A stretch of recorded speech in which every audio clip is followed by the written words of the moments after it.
Then came together unto him the Pharisees, and certain of the scribes which came from Jerusalem. And when they saw some of his disciples eat bread with defiled, that is to say, with unwashen hands, they found fault. For the Pharisees and all the Jews, except they wash their hands oft, eat not, holding the tradition of the elders. And when they come from the market, except they wash, they eat not.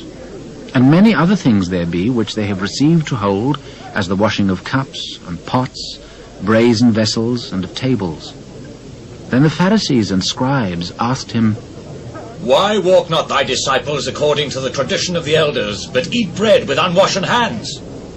Well hath Esaias prophesied of you, hypocrites, as it is written, This people honoureth me with their lips, but their heart is far from me.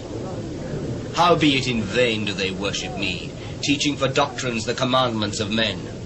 For laying aside the commandment of God, ye hold the tradition of men, as the washing of pots and cups, and many other such like things ye do. Full well ye reject the commandment of God, that ye may keep your own tradition.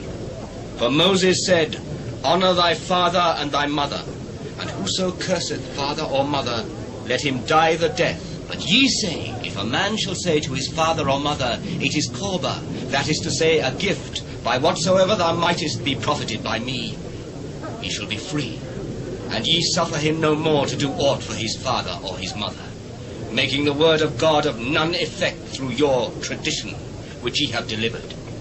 And many such like things do ye. And when he had called all the people unto him, he said unto them, Hearken unto me every one of you, and understand.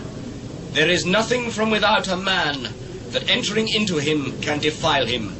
But the things which come out of him, those are they that defile the man.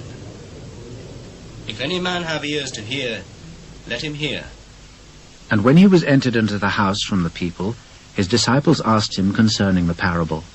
And he saith unto them, Are ye so without understanding also? Do ye not perceive that whatsoever thing from without entereth into the man, it cannot defile him, because it entereth not into his heart, but into the belly, and goeth out into the draught, purging all meats? That which cometh out of the man, that defileth the man. For from within, out of the heart of men proceed evil thoughts, adulteries, fornications, murders, thefts, covetousness, wickedness, deceit, lasciviousness, an evil eye, blasphemy, pride, foolishness. All these evil things come from within and defile the man. And from thence he arose, and went into the borders of Tyre and Sidon, and entered into an house, and would have no man know it. But he could not be hid. For a certain woman, whose young daughter had an unclean spirit, heard of him, and came and fell at his feet. The woman was a Greek, a Syrophoenician by nation, and she besought him that he would cast forth the devil out of her daughter. But Jesus said unto her, Let the children first be filled, for it is not meet to take the children's bread and to cast it unto the dogs. Yes, Lord, yet the dogs under the table eat of the children's crumbs. For this saying, go thy way. The devil is gone out of thy daughter. And when she was come to her house, she found the devil gone out, and her daughter laid upon the bed. And again, departing from the coasts of Tyre and Sidon, he came unto the sea of Galilee, through the midst of the coasts of Decapolis. And they bring unto him one that was deaf, and had an impediment in his speech. And they beseech him to put his hand upon him.